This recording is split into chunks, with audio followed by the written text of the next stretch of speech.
Hello, everybody. I hope everyone's had an amazing week. We are live streaming this live interview to our Facebook groups in Dubai and the UK, as well as to our YouTube channels as well. I'm here today with Mina Minozzi. Mina has a master's in child development psychology and over a decade of experience working with children ages 3 to 12. Mina helps children navigate through tough emotions by teaching them self-awareness, emotional resilience, confidence, and gratitude. Mina's here today to help us learn and understand how we can confidently parent our children through chaos. Mina, awesome to have you here. How are you? I'm good, thank you. I'm very grateful. It's a challenging, exciting time. So I really appreciate parents who are listening. And I really hope there's some nuggets of wisdom from here today.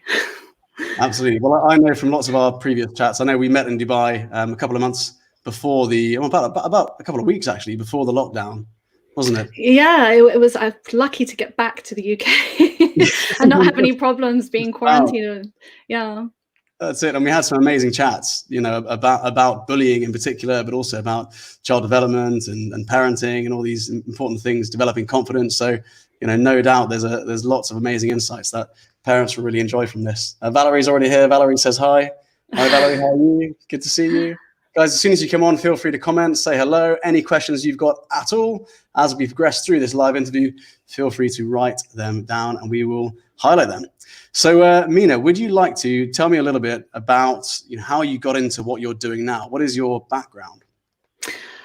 So really, I was compelled by my own experiences in my own childhood. I was bullied as a child, and I grew up with a sister who has special needs, and it really shaped my observational skills and really wanting to help children through the feelings that they have in childhood, because there was no other anyone there who I had to kind of speak to and talk to. And then especially with all the mental health awareness going on, it's been fantastic. There's been so many parents coming to a point where they're like, I really want to help my child. And I did my degree in psychology, and I went to child development psychology, and I realized that, okay, I want to be about children, and I started working with them on a one-to-one basis, everything from tutoring to caring for them. And then I started going into their psychology, into their emotions. How could I help them navigate themselves through tough emotions? How I could help empower them through being bullied. And also be a support system for parents, be a reassurance for them that, because I connect with children. I still am trying to work out exactly how it is that I do it, but I've managed to put some of it together to kind of help parents as well. But just being there for the child, saying, I see you, I hear you, I feel you, connecting with them has been really what's been the main motivation, because I love spending time with them so much. They are my people, essentially. Amazing. Really, really interesting. So right now, the lockdown's come about, and how has your work kind of changed? So it's actually, before it was very much with the children and reflecting back to parents how the child is feeling, but actually I've had to be an anchor for parents too. I've had quite a few late night calls of parents saying, look, this is really tough. How can I stay as like an anchor? How can I be this confident person for my child when I'm feeling ridden with anxiety, and essentially helping parents parent themselves. And that really, I think, is what the crux of parenting is. The hardest part of parenting is not parenting your child, but parenting yourself. So I've really helped a lot of parents navigate through that as well. So yeah, really, really interesting. Parenting yourself. So how does a parent themselves? Well, so as we know with parenting, there's no manual. There's plenty of parenting books. Lots of friends offer advice, and families who volunteer their advice, even though we don't necessarily ask for it. And it's information overload. So if you mix that with a stressful life event, especially with the chaos that has unfolded so far, you can feel like you want to crawl under a rock, let alone be a source of confidence for your child. So I've realized that the key is the ability to look after your own feelings first.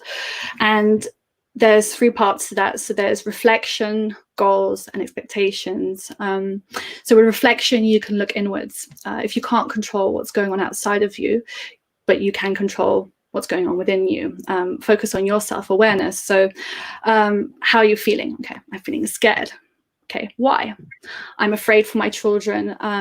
And so then you think, okay, well, come into the present. Where are you now? I'm at home. Who are you with? I'm with my children. Are they safe? Yes. So then who's actually feeling unsafe? No one, but you feel it. Okay, so that's when you need to parent yourself and say, I'm safe right now. I have my kids with me.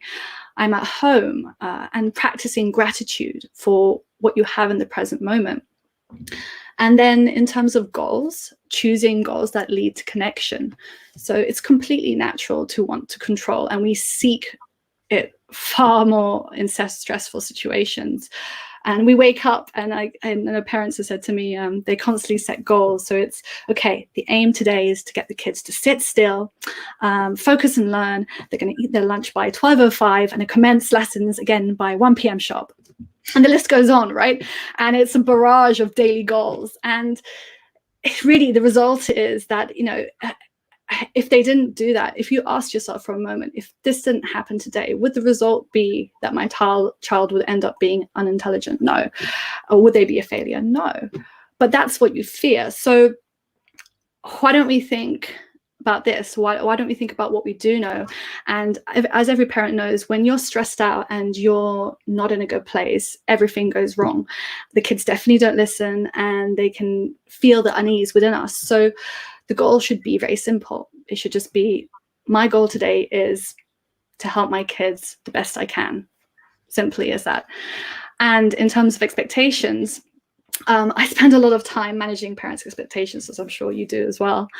Let alone, the unprecedented amount of expectations we put on ourselves. So when children don't meet our expectations, we feel out of control, and we tend to think that whatever they have done is how it will always be. That if sometimes something happens once or twice, it's always going to happen like that. Without knowing it, this is our way of controlling the situation. So for example, they don't listen when you call them down for breakfast, and it happens twice.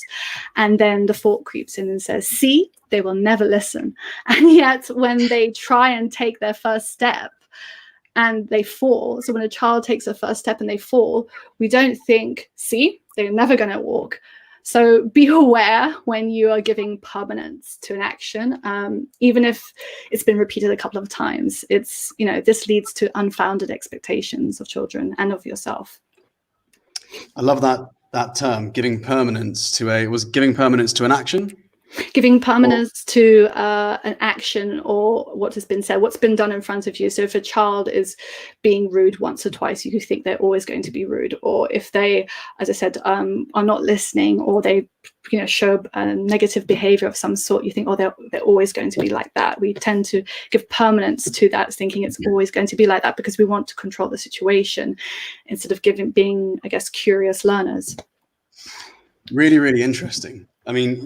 Giving permanence to a particular action or a reaction to something that's going on around us. How much of that do you think is subconscious, and how much of that do you think we deliberately do? It depends on how much we are self-aware, really, as to what it allows to be in our subconscious. So I guess when we see, we look for consistencies, we look for continuousness in our environment, and continuities is the word I was looking for. So I think when we meet someone for the first time, we tend to look for things that make us feel comfortable, and we say, okay, so that this is what they're doing. We don't want anything to interrupt that. So when you think in terms of being subconscious, I think it is quite a natural way of being that we look for these things, but we can catch ourselves doing it. We can interrupt our cycles of wanting to have the kind of same thing and knowing what's coming. And I think truly this is what this whole situation has been. It's been a major interruption that no one could ignore.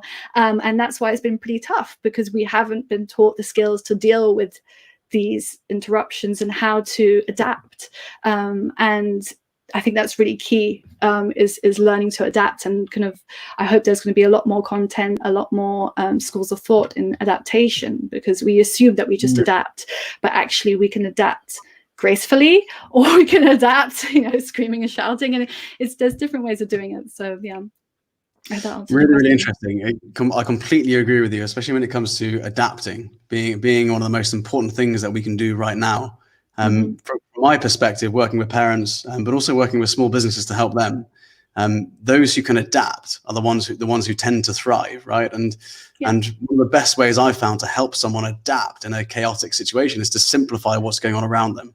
If you can simplify what's going on around them, it's far easier to make decisions. What have you found working with parents in this particular situation that we're in right now that helps them adapt?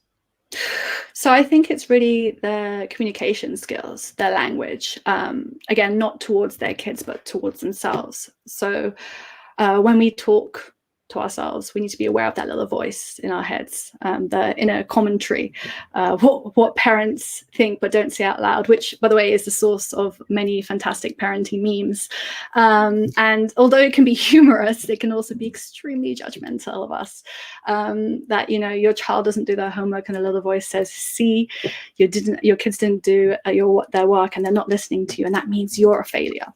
So it's how do we become more aware of this inner negative voice, and in exactly the same way, I connect with children every day, and I realized it's through consideration, creation, and choice. So when I say by consideration, I mean be curious, be childlike, a childlike curiosity.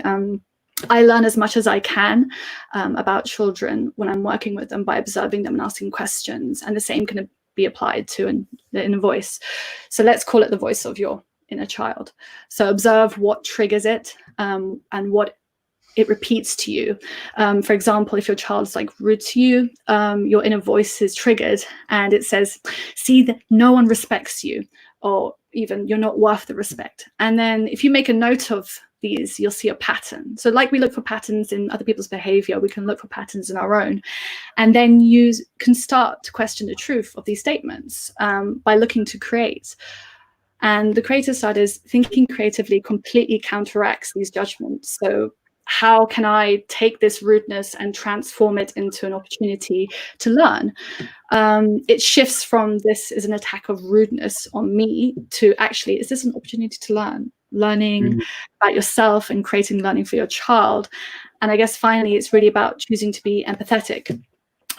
This is the key skill to connection. It's moving away from how to why. Behind every behavior, there is a feeling and a thought. And when a child is saying or misbehaving or acting in a way that's undesirable or inconvenient, it's because they're feeling something, and they haven't learned to express themselves in a way that's more positive. So they need to be heard, they need to be seen, and to feel like that they are enough. Not by be giving a label or that they're naughty or bad, but by first identifying what they are actually feeling and then guiding them to expressing it in a more desirable and convenient way. Really, really interesting. Yeah, completely agree with what you said. It's a lot of information. No, brilliant. I love it. You've got some amazing insights from that, I believe. So we got a good question here from Valerie. Having this break from school, I think it's more of a statement, having this break from school and in many cases from bullying, what would be the best advice for parents to prepare them for their return to school and how to face up to bullies? So that's a fantastic question. Do you want to go or shall I go? If you go first, then I'll go after. Great. So do you know what I find really interesting? Whenever I have a situation of bullying, I realize it's about focus and attention. So a child spends an unprecedented amount of time and the family thinking about the bully, talking about the bully, and the bully isn't even in the room. And I make it a bit more lighthearted and I say, gosh, here comes the news broadcast of whoever it is, and you're going to tell me all about them. And it's kind of realizing that we pay a lot of attention to them. They're going to be at the forefront of our mind. And you can imagine, after all that's going on, all the chaos that's going on, we're still thinking about this bully. We're still worried about this person at the end of it, instead of looking inwards and thinking, what can I do to empower myself? How can I empower my child?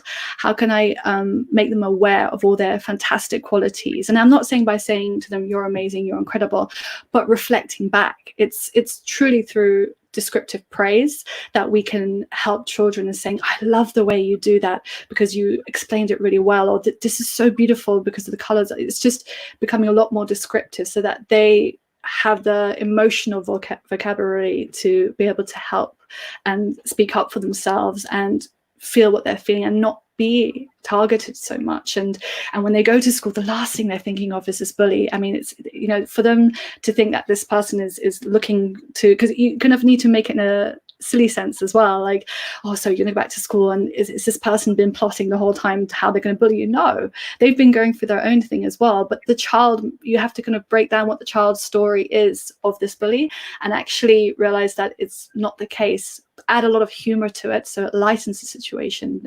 Children feel so much better when they can laugh and joke about it, and then they remember the jokes when they're at school as well. They'll remember the joke you told them and the situation, so they can associate it and feel a little bit more at ease when they do start school. Yeah, I think that's brilliant advice. Really, really great advice, especially with, you know, just, you said descriptive praise. I love that. I think that's the case. When you give a compliment to a child about something they've done and you can really dig into the detail, you're showing that you're committed to that praise. It's not just a relaxed comment. It's something that you truly believe, right? Because you're going into it. I think that's got an amazing power to build their confidence. A really great tool. And I love what you said about, you know, injecting sense of humor into the situation with the bullying. I think ultimately that deconstructs the sort of bully victim relationship, right? And if you can do that, suddenly you sort of replace this bully with, you know, that feeling of fear with pity or sympathy or you know, not charged negatively with that emotion, right? Yeah, and I think it's also that they tend to put the bully on this kind of pedestal of an untouchable person. And you kind of break it down and say, well, assuming they're the same age or in the same class, you would say, oh, so how old are they? Well, you know, they're 7, let's say. How old are you? I'm 7. Oh, okay. And, you know, like, are they a boy or a girl? I was a girl. Oh, you're a girl too. Okay. And what sort of things do they like? Well, they like Harry Potter. Oh, I like Harry Potter too. So you guys aren't actually that dissimilar, you know, realizing that they're not this kind of fictional character. I mean, kids have a fantastic way of describing when things are not so nice to them. You know, when you tell them, for example, you might say, no, you can't do this. And they say, you never let me do this. So can you imagine when it comes to a bully that they give almost like Voldemort-like aspects to this person and this other child, and you need to kind of say, well, hold on a second, okay, I know in your imagination that this is where you're describing it, but really it's just another child. Like, and it kind of brings back the power back to them, and realizing that every single time that they have a interaction with the bully, that they're the ones who hold the power no matter what. And even if the bully has been unkind to them and it's affected them, they've chosen to give their power to the bully at that point. It's always about being accountable for your actions and your feelings, not for other people's. It's whatever they do is no reflection on who you are as a person. And I think if we can start that at a younger age, and also, as I said, by doing that ourselves as parents. So I've had to live what I say quite a lot, because kids can see through it when you're just saying stuff to make them feel better. And that's why I'm saying with description, when you really look at them, like really look at your child and say, what a wonderful being, what are these amazing qualities, because they're so used to hearing criticism, they're so used to hearing things that they're not good at, that they could do better. And it's really about building them up before they go back to school. Yeah, I completely agree with that. Would you say that now that children aren't in school, there's less bullying or more bullying? Because ultimately, if you were previously bullied online and now you are only socializing online, you may be opening the door to a lot more bullying. So you say if they were only being bullied online and now it's just permanence online, you don't actually have an escape. I think really it's there are some ways of accountability. So like parents are home now, and you know they're less occupied with their day-to-day life. And I'm not saying to be hovering over your kids whenever they're online, but it's the beauty of it being online is that it's all captured, it's all there. You know, it can be dissected as well, you know, and we tend to give a tone of voice or a way someone says something. So if we have a problem with someone and they say okay, then the kid might say, oh, look, they said okay. And it's like, well, actually, no, they just said okay. So it's kind of picking those moments and actually using as opportunity, saying, look, I've got time, I'm at home. If the child wants to share it with you, I'm assuming you're aware that your child is being bullied at that point. And looking through the conversation and saying, look, are we giving them power that they don't have? It's just text, and also the beauty of the fact that, when you're face to face, it's a little bit trickier because you need to move away from the situation. You might need to involve a teacher, but online, just close the computer, just get out of the chat. And then when they say, but I don't want to, why? Are you enjoying this? No, I'm not. So it really makes the child reflect on their behavior and saying, why am I sitting in a conversation with a bunch of people? Because when it's online, you're choosing to be a part of a conversation. I'm not saying things don't come and get said to you here and there, but you can deflect them or ignore them. And if it's a group chat between a group of girls or a group of boys, then it's also choosing to say, look, maybe I don't want to have a group chat with that person. I want to talk with someone else. And always realizing they have a choice in a situation, and so much more so online. And so that's what I would think in terms of bullying online. That really actually it's going to be helpful to apply the skills now, so that when they go back into the real world, the non-virtual world, that they feel empowered. And if they've already started practicing it, it's kind of like a good test drive for them before they go and face the bully face to face.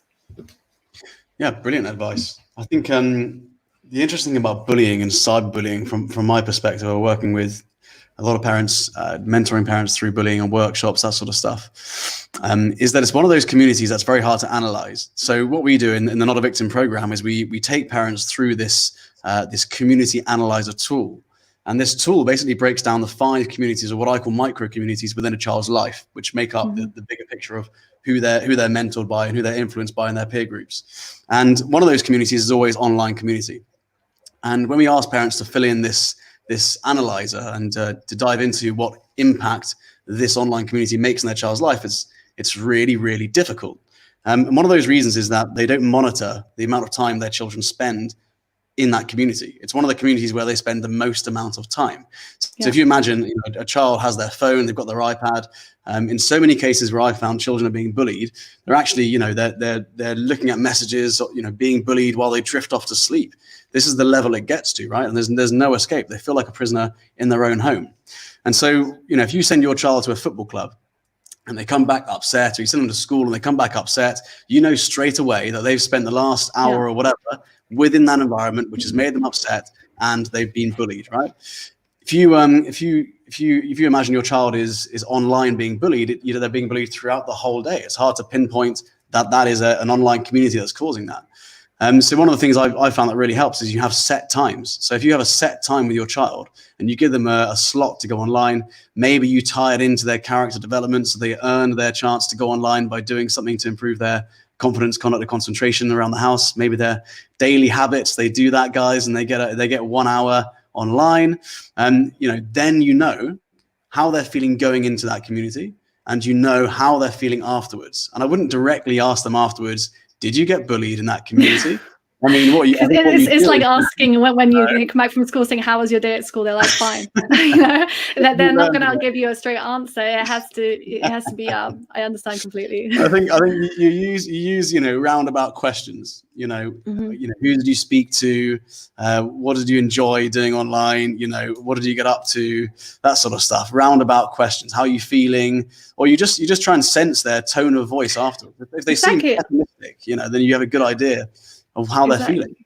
I mean, you're completely right, and I appreciate what you're saying, that it's really about being curious detective of your child's emotions, and knowing them, because your child best. And I keep saying this to parents, I don't have any kind of secret solution. It's honestly just from experience, and children tend to show similar behaviors. So if a child isn't happy, they're very, very, very bad at hiding it.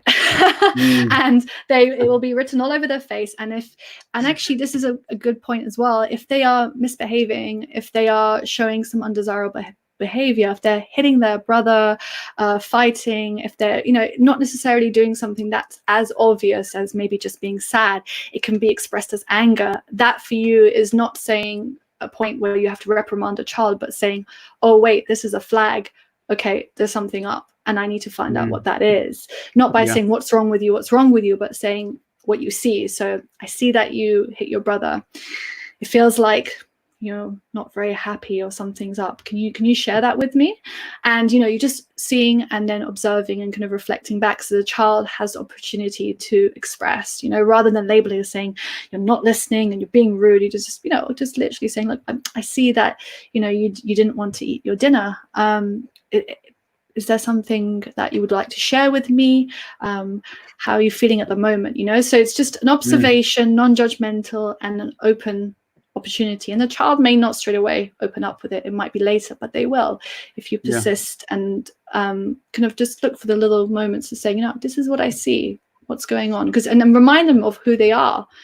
This isn't you. You're not the type of person who would go and hit your brother or shout something or scream. So what's going on? Just to remind them of the goodness within themselves, so that they can say, okay, yeah, I'm actually that person, rather than reinforcing the type of behavior that they have and saying you're this, you're that in a negative way, and they end up becoming more like that, if that makes sense. Totally. I think the use of language is so important, right? And what we often say in the Warrior Academy is that you inspire through your language, and you paint a picture for a child to grow into. So if you tell a child that they're naughty, they will become naughty, whether you like it or not. Prophecy, 100%. They will grow into that. I've got a great example of that. We had a parent come to a class in Dubai, and the parent came to me and said, "My child's really naughty, and they need to get discipline. They need to get better behavior. Can you? It was almost like, can you fix my child? Because they're struggling with disruptive behavior at home, and I think that's really common, right? Yeah. But the approach there is that that labeling and painting a picture for them. So first of all, I had a word with the parent and talked about our approach, the way we kind of use language to paint a very, very positive picture. And then I spoke to the child, and as they started the class, for those of you who have been in Warrior Academy classes, you'll relate to this straight away. But this child, I gave a role very quickly. They were slightly older than the other students.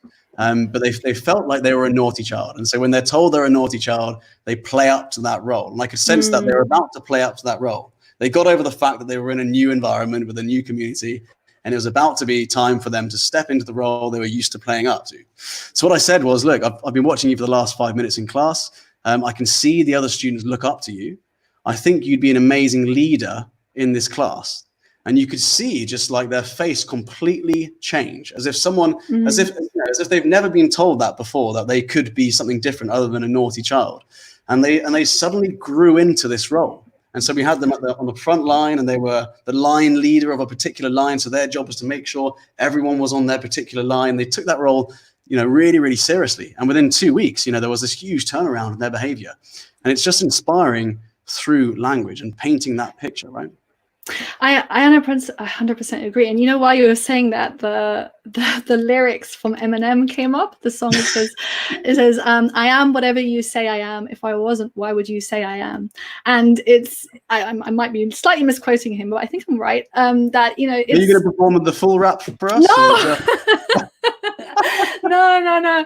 But it's if you think about it in a way for children, that it's I am what you say I am, and if I'm not, why would you say I am? Why would you say it then?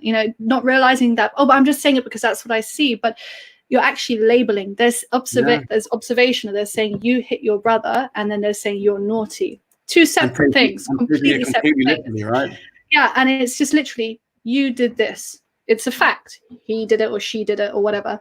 And then the judgment comes with you're unkind, you're selfish, whatever the words we think of. And that's the part we need to kind of edit out when we speak to children. And I'm constantly editing myself with children. I realize how powerful my words are. I get children the next day talking about something that we spoke about 2 months ago, that I don't even remember that we spoke about it, but it really ingrains. And the power of story. So you gave this child a new story by saying that, you're able to, or you can go lead this group. What you need to lead this group. Their new story was, I am a leader. I'm not someone who's a disruptor, who's being cheeky and naughty. I am a leader now. And they take on that persona. And it's the same thing, even with adults, especially with adults. If you say, look, you're working for a team and they say, okay, and you watch their behavior, then you say, now you're managing the team, and they'll say, okay, you see the whole persona, they sit upright, they're kind of very more alert. And the same thing with parents when they come along, and I have the same kind of, I guess, verbal contract that I cannot help your child unless you're willing to help yourself. This is a triangular situation, you know. It's not you give your child to me, I do wave my magic wand and I fix them in any way, because usually it's actually not about the child being fixed. It's about the perspective and everything. So there's no point in me sending them home when I've done so much work with them, and yet for it to all be unraveled. So I really ask the parents, are you on board? Are you willing to look at maybe the parts of yourself, this components in your life that you may not have revisited? And really that comes to their own childhood, which can be a tricky area to go into. But if you kind of approach it in the same way that I approach children, which is with a lot of love, a lot of empathy, with self-awareness, and just I'm there for them, then without judgment, I think really for parents, not being judged is a great place for them to open up about what they've been through and maybe reflect back on how they were parented in order to change their style for their children. It's really, really interesting you should say that. You know, I think so much of parenting comes from the way we were parented and our childhood, and when we kind of learn from our parents how to parent. And we obviously learn from our parents, you know, the way in which they parent us comes from their own history and their own emotional triggers, and all this is kind of passed on into the next generation, to the next generation.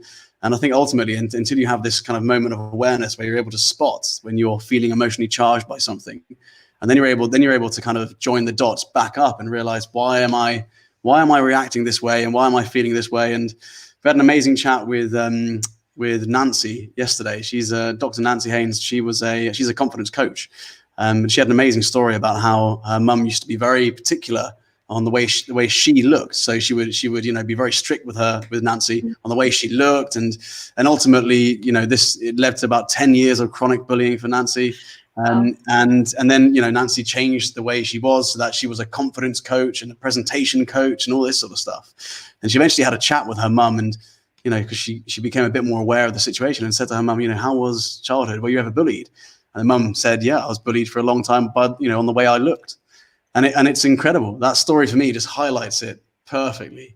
It is true. It's actually, you deal with when the parents are being reactive, they tend to, you notice as well, actually, when it's about the bully, the parent starts talking negatively about the bully and saying this child, and I'm saying, hold on a second, it's just another child. But then you start delving into their background, and there was another child when they were growing up, and there's that kind of, they connect with the child, with the bullying, with the fact that they both had that person. But then I guess the issue arises that, great, you connect with your child, that you both went through that, and that's amazing that they don't feel like they're alone, but there was no solution for you, and you kind of just got through things in your life, and now your child needs a solution, they need help through it. And that's why I guess they come to me, they come to you, they come to all these people who have experiences, who have methods and solutions that they can use in order to express themselves, so the child doesn't have to be having that same conversation about the same type of bully with their child. We break the story, the cycle. Yes, that's what I was doing. I was doing the wheel action, and I was like, what is that? It's a cycle. you were drawing a cycle, so I just thought I'd jump in there. Honestly, I think half the time I gesticulate with the kids, and I express myself with my hands, and they get what I'm going to say. They finish my sentences sometimes, and I'm thinking, that's exactly what I was going to say. Thank you. So you'd be great at charades then. Yeah. Oh no, I really do. And actually, I don't play it enough. I don't think I've played it in quite a few years. I think I'd be pretty good. You've got lots of opportunity to play it now, really, haven't you? With Zoom and whatever. It's funny you say that. I've been so much into my work, and I was actually coming to Dubai. As I let you know, I was supposed to come in March. It was supposed to be March 17th. I was supposed to go to Dubai, I think, if I'm correct. Yeah. And that was actually the day where I moved from London back to Cambridge, back home, because I was like, okay, I need to be around family. I need to anchor myself. I need to really work on myself. So the week I was supposed to be taking a week of holiday, I ended up having my busiest week with kids, and I'm going from a person who's very active. I always go and see different clients around London, I would work out, to sitting in front of a computer from 8 a.m. to 6 p.m. And I made the rookie mistake of giving myself about 5 minutes for break between clients. I mean, because I've never done it before in terms of online teaching and learning and coaching. And I was exhausted. Like I was not myself. And then I realized, reassess it. So the self-reflection was key at this point, because I was thinking, I don't feel good. I don't feel like me. And the kids are not responding. And the biggest thing, actually, the biggest litmus test was the children. They weren't responding to me. They were being extremely showing behaviors that were completely not them and what I know of them. And I was thinking, okay, something's going on. It's not them, it's me. It's the way I'm approaching it. It's my energy. I need to check myself and really see how I need to navigate this. Because, when you're kind of batting around in the dark, you need to find something, and the only thing you have secure is yourself. You can touch your body and be like, okay, I'm here, so let me try and make sure I'm secure and then work my way through it. And it's actually worked out really well. And some of the kids have actually benefited from doing it online as opposed to doing it face-to-face, because they have the headphones on and they're a little bit less distracted. And the younger kids, though, they do miss the interaction. I miss them as well. So I think there's going to be lots of cuddles, if possible, when we come out of all of this, Yeah, 100%. I know we spoke previously. You spoke a lot about anchoring. Could you go into that, especially with the parents you work with? Mm-hmm. So anchoring in what sense do you mean? Anchoring yourself? So I guess essentially like when I had to anchor myself through the chaos, when I just moved and my whole life had been uprooted and exactly, and adapting and whatnot. You find a lot of parents in this situation now, clients are kind of leaning on you for that kind of poised guidance and support. So I'd like to hear more about that and how you're helping parents through that. Okay, great. Yeah. So it's really, the key thing is reassurance that parents are having a lot of fears. I mean, generally they can be quite fearful and quite anxiety ridden when it comes to certain parts of their child, especially their child's education and development, mentally and physically, but more so mentally. And they come to me and they ask me and say, look, is this okay? And they, as I said, it's taking the permanence of it away. So they've come along and they've said, my child is always doing this. They're always behaving in this way. And I kind of have to be like, are they always, every day, every morning, every afternoon? And it can sound, you try not to say in I guess a pedantic way, but it's like, really, is it? And truly ask yourself, is it really the case? Because we do sweeping statements. And when they realize, no, actually, okay, the other day they did this. Oh, that's amazing. And did you acknowledge it? And they're like, you're like, okay, so that's where the mismatch is, that, in terms of anchoring yourself, you need to really shift your perspective to all the tiny details of things that happen that are good, and really being grateful for them. I think gratitude is truly what anchored me, that I thought, oh my gosh, I need to leave London, and what about the kids, and what am I going to do with my business? Up until this point, it all has been face to face. And then I thought, no, what do I know about myself? Okay, I know I'm very good at adapting. Okay, great. So what do I have around me? I'm in a home, I'm safe. Okay, great. How's my health? I'm okay. I'm feeling fine. I have technology. Great. My businesses, I have some savings. Great. So really being grateful for those things every day, and as minuscule as they can seem, just saying, I'm here, I'm with my family. I'm so grateful that my family are alive, they're well, they're able to be around me. I'm able to actually come back and visit, stay with them. What was a visit ended up becoming a longer stay because of this.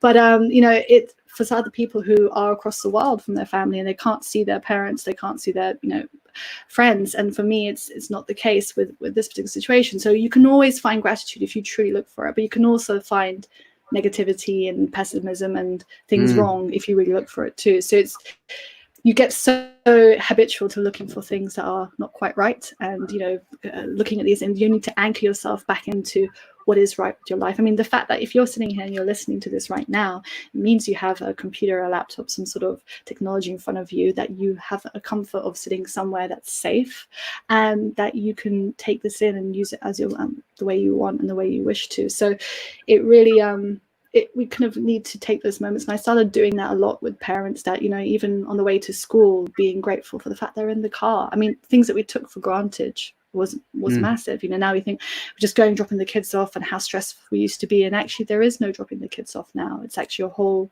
another load of logging in and contacting and whatever they need to do with passwords. So it's giving us a step back to say, what can we be grateful for now that our lives have been stripped back a little bit, so that when we do go back, or hopefully not go back, go forward into whatever the world is going to be and how things are going to progress, that we can still always think, okay, I'm grateful for being me, essentially. I'm grateful for being the person I am, rather than looking for outside things to be grateful for, the fact you've been on holiday or bought something or whatnot. So that is really what anchors me.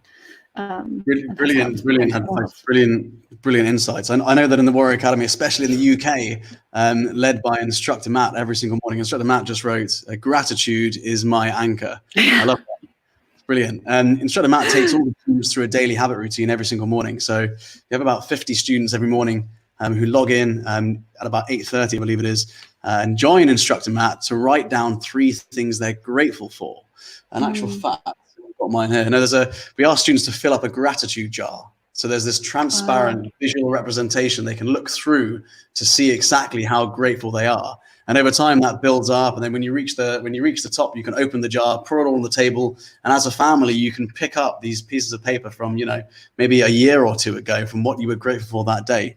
I mean, it's a really amazing way to like you said, bring that anchoring together, but also to bring the kind of family together, connect with each other, and really get that perspective. And I think perspective is a real gift, especially in times of chaos, or when you're going through something traumatic or difficult. If you're able to step back, look at it as if you're looking down at a map 20,000 feet up, and just gain that perspective, the bigger picture thinking, suddenly you're not as wrapped up in the kind of day to day, which can be pretty overwhelming.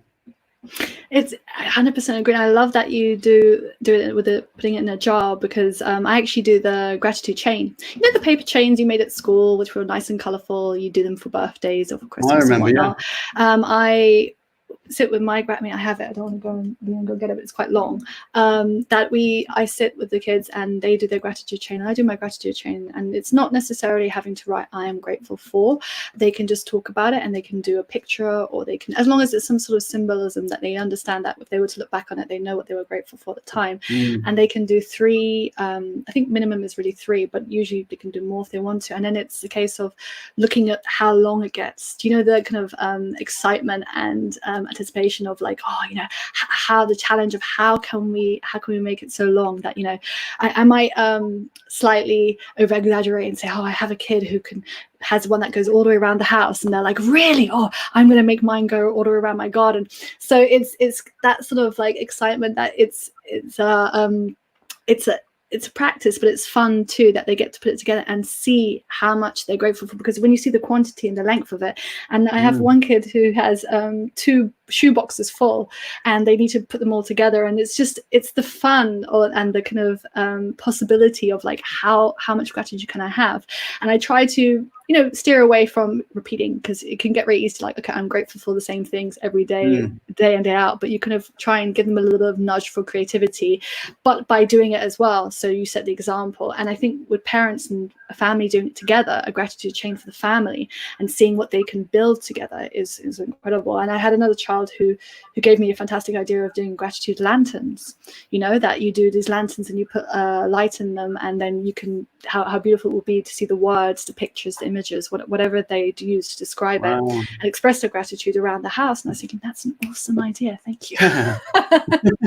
Amazing idea. And I guess, the reason those ideas are so great is because you're enhancing that perspective, right? You're not only writing down something you're grateful for, so you're getting immediate perspective, but over time you start to build up, so you start to stockpile all that gratitude, and it just has an amazing effect on your kind of your mentality, your anxiety. I think, your conduct, your behavior, all these different things change. And it's been pretty amazing, especially with our students that we've taken through this exercise, to watch them go through that. So we really love it. Practicing gratitude for us is now pretty fundamental to our program. I just think it's something that it has so much scope, and it really, you can't be in a bad place when you're grateful for what you have at that point. And there's to really kind of give a big difference. There's a big difference between saying thank you and, you know, because a lot of the time we say to kids, say thank you, and the child says thank you, and they don't mean it. And we know they don't mean it. And it's because they haven't been practicing gratitude. They haven't seen moments where you've said thank you and truly been thankful. The kids I've worked with who gratitude comes to them quite naturally in some ways, that it doesn't require too much guidance, are the parents who I see who are like, a million thanks, thank you so much. And they're the ones who are always really truly being thankful, not just expecting this is how things should be, that you hear them expressing it and they hear it from the parent, and then they say, okay, this is a norm then. But, you know, if you realize yourself, and, you know, we're all kind of responsible for it, when we realize that okay, maybe I should have said thank you, or maybe I didn't really say it in a descriptive way, you know, that, and then expecting our child to do that, or a child to model you, it's going to be the same, you know. So it's really about saying, okay, can I be more descriptive in my thank yous, and not just saying thank you for, you know, putting your plate away. Thank you for remembering to put your plate away, and you put it away so nicely. You cleaned off all the rice, and I saw that you didn't let it hit the surface when it got onto the machine, and it didn't make a big noise, and you closed it too, and I could see how proud you were. I mean, that's completely different from saying thanks for putting the dishes away. You know, it's really get descriptive. And you may sound silly at first. I think for parents it's like, well, I mean, they're just putting dishes away, but what if they didn't put them away? Then how would you feel? And they're like, oh yeah, okay. So and actually that reminds me of when you were saying about putting things into perspective, the kind of looking from top down, is that this has really worked for me. And it sounds, you know, for some parents are like, but why would I think that? I'm like, because sometimes you need to think that. And actually this is a good time for it. So I always think, if the world ended today, would this really matter? Would it really matter that I tripped up in front of someone, or that I was late to this, or that I didn't do well in this test? Like, if the world ended today, would it really matter? No. And I understand that, you know, it might be a very important exam. It might have been a very important interview. It might have been something extremely that you put a lot of importance to. But in that moment, you can't do anything to change it. You can only change how you're feeling inside. So you need to kind of bring it down a couple of notches and say, if it ended, would it matter? No, it wouldn't. And then you can take that breath of like, okay, now what can I do to make myself feel better? What can I do to, if I have done something that I shouldn't have done, to make it better? And then you can look at the creative side. But when you're being so anxious and you're thinking so much about what can, oh my gosh, and all that went wrong, and your world is ending, when actually it's not, because you're still alive. That's why you're able to think that your world is ending. Then, you know, it's really kind of bringing yourself back to a point of like, okay, bringing to a state where you can be creative and come up with solutions and come up with a way of moving forward from that. So I really like that you said that, you know, looking at it from up here and looking at the problem down here, you know, rather than being in the midst of it. Completely. Some really great tools there, you know, to help with anxiety and to help with anchoring yourself during this difficult time in lockdown. Mina, absolutely amazing talk. Really appreciate you coming on. I think our listeners got a lot of value out of that. So thank you so much. What is the best way for everyone here to, if they want any questions or they want to get in touch with you, what's the best way for our guys to contact you? So I just wanted to say I really appreciate you having me on here. I mean, I contacted you, and it means a lot to me to be able to speak to parents, and kind of my mission being to speak to and help as many children as I can. So you're facilitating that, and I really acknowledge and appreciate that. With contacting me, I actually have a WhatsApp business number that parents can contact me on. It's on my Facebook page at The Child Consultant. It will be on my Instagram page as well, at The Child Consultant. LinkedIn for my articles. I did a decent article, I would say. I don't want to say it's fantastical, but I definitely agree with that. some great articles. And parenting, resilient mindset, bullying and taking back your power. So I've kind of just done on these platforms, and I'm pretty much contactable as and when, you know, and also my email, mina@thechildconsultant.co.uk. So yeah, if you just want to contact me on there, I'm pretty available. As I said, this is a great time to contact me, and I'll get back to you as soon as I can. Awesome. And finishing off there, Lauren says, great video. Thanks, and thank you so much, Mina, as well. Thank you so much, Mina. Sorry, Mina. Thank you so much, Mina. Amazing insights. Really appreciate you coming on, and I will see you soon. Thank you so much.